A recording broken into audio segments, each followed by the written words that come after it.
Look, it's not just ServiceNow. Microsoft has also been discounting. We've seen Slack has have to pass a Salesforce, and indeed some of the providers of cloud. Mm-hmm. Is this something you build into the models at the moment, that for the time being, they're going to have to offer more for less? Sure. Well, I think, yes, it's part and parcel of actually doing business in the current era with the government.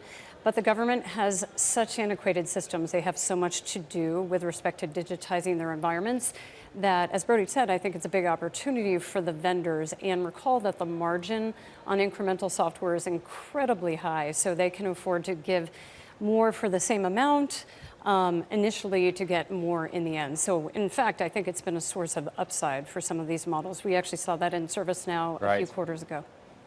Yeah, well, Hillary, you said in this current environment, and Caroline and I were discussing this morning at the desk about how that last earnings period, there were a number of names where government contracts were tracked so closely. How crucial is it that a software name is on good terms with this administration and able to get through that procurement process? I think it's very important and beneficial. Most of the vendors we track are doing a pretty good job of it.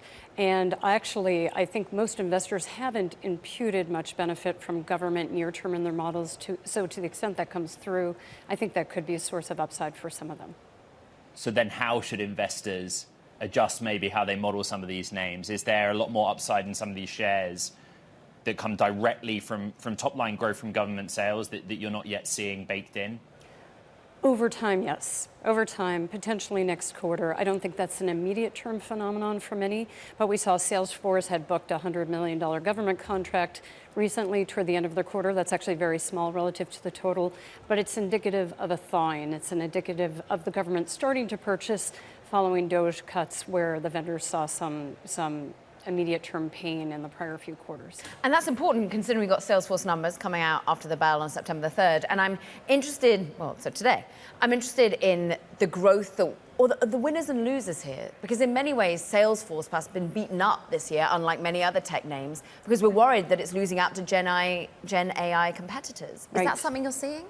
Yes, the entire SaaS complex has been really beaten up on investor concerns over disintermediation. And it's funny, we've seen rolling recognition of Gen AI beneficiaries, starting with semis and hardware, data center power, hyperscalers, et cetera, most recently the data platform names, but SaaS has been left behind.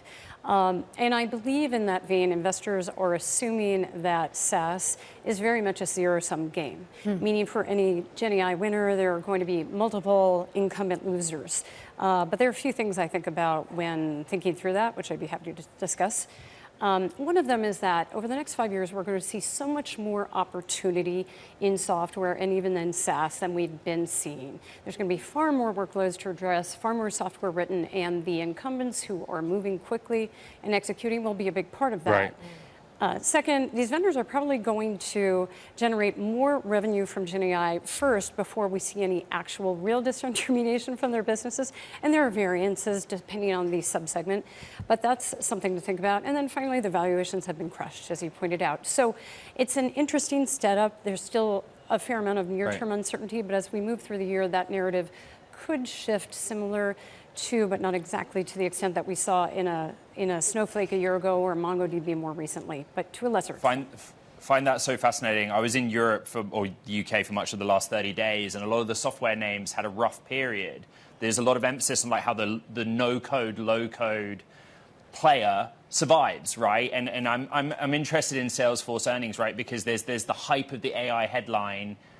Do you see that materially growing these businesses now? Are they good at AI or are they just good at marketing?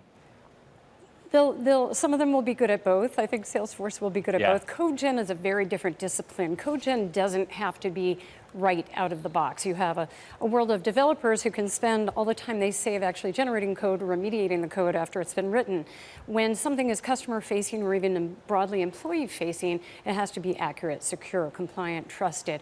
It can't run off the rails. It can't expose proprietary data or expose the organization to liability or security vulnerabilities. So that just translates to slower adoption in the enterprise in particular and commercial organizations.